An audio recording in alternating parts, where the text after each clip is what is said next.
नमस्कार दोस्तों, मेरा नाम है अतुल श्रीवास्तव और स्वागत है आपका नेक्सस जीएस में। UP PCS mains GS 4 syllabus discussion है आज। और इसके पहले हम लोगों ने यूपी पीसीएस मेंस के जीएस 1, जीएस 2, जीएस 3 के बारे में सिलेबस का डिस्कशन किया है। उसका जो भी सिलेबस है उसके बारे में डिस्कशन किया है। और सिलेबस के बारे में डिस्कशन करने के बाद उसका जो पीडीएफ है सिलेबस का, वो हमारे टेलीग्राम चैनल पर डाल दिया गया है। इस टेलीग्राम चैनल पर आप लोग नेक्सस जीएस टेलीग्राम गूगल पर भी लिखेंगे तो आपको मिल जाएगा। बाकी नंबर्स पे भी अगर आप कांटेक्ट करेंगे तो भी आपको मिल जाएगा। वैसे आप गूगल पर लिख लीजिए, सबसे आसान हो जाएगा। और इस वीडियो के डिस्क्रिप्शन बॉक्स में भी हमारे टेलीग्राम चैनल का लिंक होगा। चलिए, अब हम लोग आगे बात कर लेते हैं। जो आपका पीसीएस 4 है, आपका जीएस 4 है, उसके सिलेबस के बारे में क्या क्या चीज़ें आती हैं और किस तरह से हमें चीज़ें करनी हैं। चलिए, सबसे पहले हम लोग बात करेंगे नीति शास्त्र के बारे में। तो नीति शास्त्र तथा मानवीय सह संबंध, मानवीय क्रियाकलापों में नीति सार का सार तत्व, इसके निर्धारक और परिणाम, नीति शास्त्र के आयाम, निजी और सार्वजनिक संबंधों में नीति शास्त्र, मानवीय मूल्य, महान नेताओं, सुधारकों और प्रशासकों के जीवन तथा उनके उपदेशों से शिक्षा मूल्य विकसित करने में परिवार, समाज और शैक्षणिक संस्थाओं की भूमिका। इस पेपर को स्टार्ट करने से पहले ये बहुत अच्छे से समझ लीजिएगा कि इथिक्स जो है नंबर गेन करने के लिए सबसे अच्छा सब्जेक्ट है। जीएस 1, जीएस 2, जीएस 3, जीएस 4, चारों में अगर सबसे ज़्यादा नंबर कोई गेन कर सकता है तो वो इसमें कर सकता है, बहुत कम मेहनत करके। बाकी अभी हम लोग आगे डिस्कशन कर लें इस सिलेबस के बारे में, उसके बाद इसके बारे में भी डिस्कस करते हैं कैसे नंबर इसमें गेन करने होते हैं। सेकंड क्या है? अभिवृत्ति, सारांश, मतलब जो कंटेंट होता है, संरचनावृत्ति, विचार तथा आचरण के परिप्रेक्ष्य में इसका प्रभाव और संबंध, नैतिक और राजनीतिक अभिरुचि, सामाजिक प्रभाव और धारणा। इसके अलावा सिविल सेवा के लिए अभिरुचि तथा बुनियादी जो मूल्य होते हैं, सत्यनिष्ठा, भेदभाव रहित तथा गैर तरफदारी, निष्पक्षता, सार्वजनिक सेवा के प्रति समर्पण भाव, कमजोर वर्गों के प्रति सहानुभूति, सहिष्णुता तथा संवेदना, ये सारे के सारे। इसके बाद आता है भावनात्मक समझ, अवधारणाएं तथा प्रशासन और शासन व्यवस्था में उनके उपयोग और प्रयोग। इसके अलावा भारत तथा विश्व के नैतिक विचारकों तथा दार्शनिकों के योगदान क्या क्या रहे हैं। सिक्स्थ जो है वो आपका लोक प्रशासन में लोक या सिविल सेवा मूल्य तथा नीति शास्त्र, स्थिति तथा समस्याएं, सरकारी तथा निजी संस्थानों में जो नैतिक चिंताएं होती हैं, दुविधाएं होती हैं, नैतिक मार्गदर्शन के स्रोत के रूप में विधि, नियम, विनियमन तथा अंतरात्मा, शासन व्यवस्था में नीतिपरक तथा नीति नैतिक मूल्यों का सुदृढ़ीकरण, अंतर्राष्ट्रीय संबंधों तथा नीति व्यवस्था जो फंडिंग होती है उसमें नैतिक मुद्दे, कारपोरेट शासन व्यवस्था, ये सारे के सारे। सेवेंथ पॉइंट पे आ जाते हैं, शासन व्यवस्था में ईमानदारी, लोक सेवा की अवधारणा, शासन व्यवस्था और ईमानदारी का दार्शनिक आधार, सरकार में सूचना का आदान प्रदान और पारदर्शिता, सूचना का अधिकार, नीतिपारक, आचार संहिता, आचरण संहिता, नागरिक घोषणा पत्र, कार्य संस्कृति, सेवा प्रदान करने की गुणवत्ता, लोक निधि का उपयोग, भ्रष्टाचार की चुनौती। इसके अलावा एट्थ जो है उपयुक्त विषय पर मामला संबंधी अध्ययन, केस स्टडी। देखिए, सीन ये है, जो आपका पीसीएस मेंस का पार्ट 4 है, जीएस 4 है, ये आपका बहुत जगह काम आता है। ये आपका पीसीएस में तो काम आएगा ही, जो आपका पेपर आप देंगे उसमें तो काम आएगा ही। जब आप सेलेक्ट हो जाओगे एज अ डिप्टी कलेक्टर हो जाओगे, तब भी आपको इथिक्स का बहुत बड़ा रोल है, इथिक्स का बहुत बड़ा काम है, किस तरह से इसमें क्या चीज़ें करनी हैं, तो उसके बारे में है। देखिए, नैतिकता जो है एक तकनीकी विषय तो नहीं कहा जा सकता। इसके लिए बहुत सारी विषय वस्तुओं का अध्ययन करना और उन्हें याद करने की आवश्यकता नहीं होती है। यह वास्तविक जीवन में जो आपका नैतिक मूल्य होते हैं और जो अवधारणाएं होती हैं उनका कहीं ना कहीं सरल अनुप्रयोग है। नैतिकता और अखंडता की समक्ष के लिए जो सोच है उसमें स्थिरता की आवश्यकता होती है, और यही इस प्रश्न पत्र में सफलता के एक महत्वपूर्ण घटक के रूप में कार्य करता है।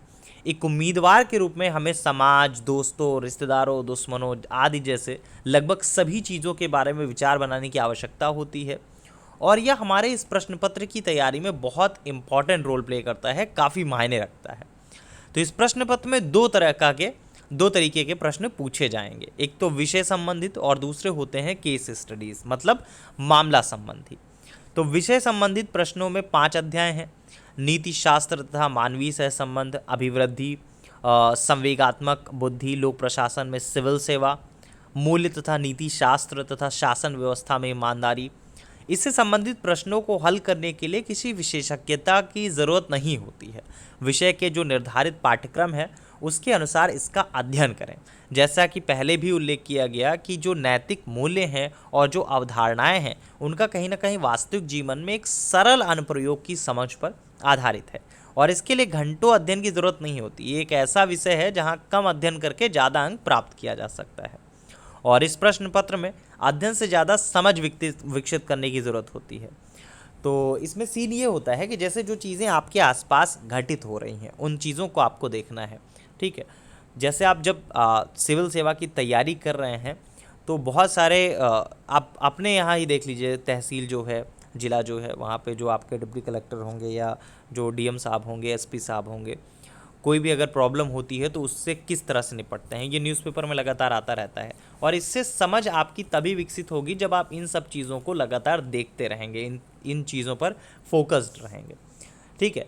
देखिए ये जो पेपर है इसे हम 2 प्रश्नों के माध्यम से देखने की कोशिश करते हैं। पहला जैसा क्वेश्चन हुआ कि सभी मानव सुख की आकांक्षा करते हैं, क्या आप सहमत हैं? आपके लिए सुख का क्या मतलब होता है? उदाहरण अगर आपसे बोला जाए कि उदाहरण देते हुए स्पष्ट कीजिए इस चीज़ को, तो सभी जो मानव होते हैं वो सुख की आकांक्षा करते हैं। धन, स्वास्थ्य, पद, प्रशंसा की कामना सभी करते हैं। सुख का जो मतलब होता है वो आपका ऐश्वर्यपूर्ण जीवन जीना ही नहीं बल्कि उसके कई आधार होते हैं।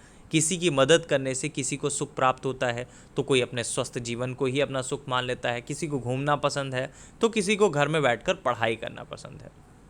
ये आकांक्षा है, बुरी नहीं होती, किंतु यह तभी संभव है जब सुख प्राप्ति की जो भावना है उसका कहीं ना कहीं व्यतिक्रमण ना हो। तो सुख की आकांक्षा ना तो आप कौन परिश्रम करना चाहेगा इसके लिए या फिर कड़ी धूप में अपनी चमड़ी कौन जलाना चाहेगा। सुख की आकांक्षा के पीछे संसार की एक बहुत बड़ी व्यवस्था जो है वो आपका सन्निहित है, किंतु यह तभी है जब तक आपका सुख की प्राप्ति के साधनों में बाधा उत्पन्न हो। सुख एक दृष्टिकोण है जो लोगों की रुचि के अनुरूप होता है। अब दूसरा अगर हम लोग इसके बारे में प्रश्न विवाद करें, कमजोर कभी माफ़ नहीं कर सकते, क्षमाशीलता तो ताकतवर का ही सहज गुण है। इसका सीधा सा मतलब ये होता है कि माफ़ करने वाला व्यक्ति अपने मन से शक्तिशाली होता है और माफ़ ना करने वाला होता है बुज़दिल। तो ज़िंदगी में कभी ना कभी हम सभी से गलतियां होती हैं और उनका एहसास होने पर हम सभी माफ़ी चाहते हैं, लेकिन किसी दूसरे की गलती को कफ कर पाना या माफ़ कर पाना आसान नहीं होता, क्योंकि उससे जुड़ी बहुत तकलीफ़ें आपको ऐसा करने से रोकती हैं। तो माफ़ करना बहुत कठिन लगता है और माफ़ करने से जीवन में बेहतर बदलाव भी ला जा सकते हैं, अपने बोझिलपन को हल्का कर सकते हैं, सुकून से सो सकते हैं।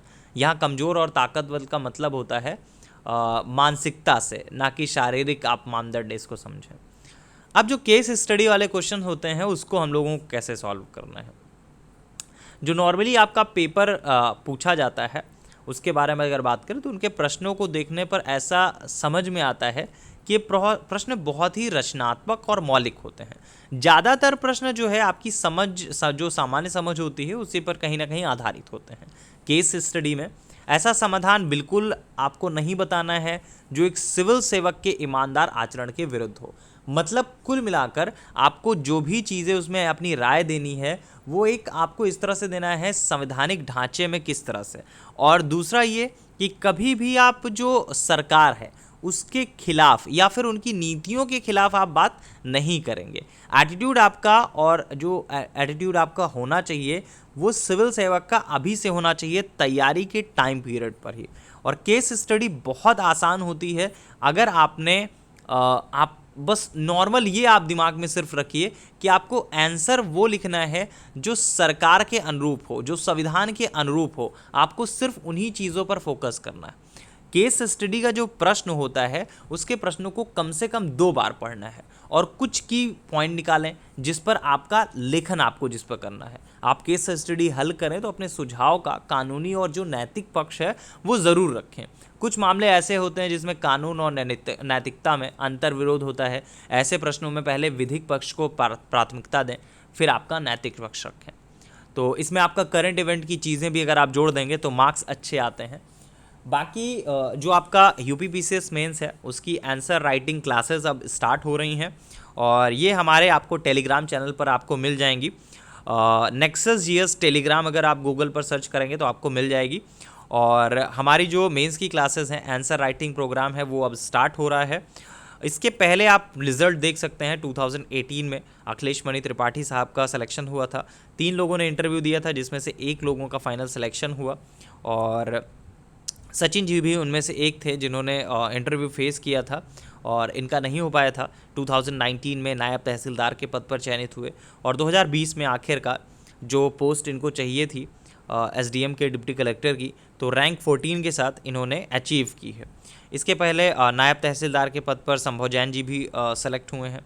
तो कुल मिलाकर कहा जा सकता है कि अगर आप लगातार मेहनत करेंगे और आंसर राइटिंग करेंगे तो मेंस की जो कड़ी है बहुत आसानी से उसको आप जोड़ सकते हैं। मेंस बहुत बड़ी बाधा नहीं होती है। लगातार अगर आप मेहनत करते हैं, लगातार आप आंसर राइटिंग प्रैक्टिस करते हैं तो बहुत आसानी से इस बाधा को पार किया जा सकता है। और जैसे मैं हमेशा प्रीलिम्स के लिए भी बताता हूँ कि आपको लिमिटेड पढ़ना है और जो एग्जामिनेशन ओरिएंटेड हो वो आपको पढ़ना है। इसमें बहुत अधिक अगर पढ़ने का प्रयास करेंगे तो डाटा और मैटर बहुत ज़्यादा है, इतना ज़्यादा आप कैप्चर नहीं कर सकते हैं।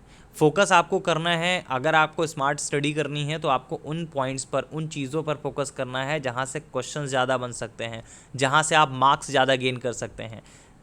एक एग्जाम्पल के तौर पर आप देखें तो मेंस जो होता है यूपीपीसीएस का हो, यूपीएससी का हो, तो उसमें नंबर गेन अगर आपको करना है तो एथिक्स का पोर्शन आपको बहुत आसान से नंबर गेन करा सकता है। ठीक है, बहुत लोगों का जीएस पेपर 3 बहुत अच्छा से हो जाता है क्योंकि मैक्सिमम उसमें करंट ओरिएंटेड क्वेश्चन होते हैं, तो वो भी बहुत आसानी से हो जाता है। यहाँ मुश्किल कुछ भी नहीं है, अप्रोच आपका सही होना चाहिए, रणनीति आपकी अच्छी होनी चाहिए, बहुत आसानी से इस परीक्षा को क्वालिफाई किया जा सकता है। ठीक है, और लगातार हमारे टेलीग्राम चैनल पर भी जो मेंस के क्वेश्चंस हैं अपलोड किए जाएंगे। हाँ, जो मेंस का जो आपका आंसर राइटिंग प्रोग्राम होगा उसमें इस तरह से चीज़ें चलेंगी कि डेली आपका क्वेश्चंस दिए जाएंगे, उसके साथ आपको एक आंसर का फॉर्मेट दिया जाएगा, उसको आपको अपने शब्दों में लिखना है। ठीक है, और हर एक टॉपिक से, जैसे मैंने सारे टॉपिक के बारे में डिस्कस किया है, हर एक टॉपिक से कुछ क्वेश्चंस जो पूछे जा सकते हैं, जो आपके नेक्स्ट एग्जामिनेशन में पूछे जा सकते हैं, उनको आपको दिया जाएगा, उनको आपको सॉल्व करना है और बहुत अच्छे से आपको सॉल्व करना है। जितना ज़्यादा आप प्रैक्टिस करोगे यकीन मानिए कि उतना आसान होता जाएगा ये आपके लिए।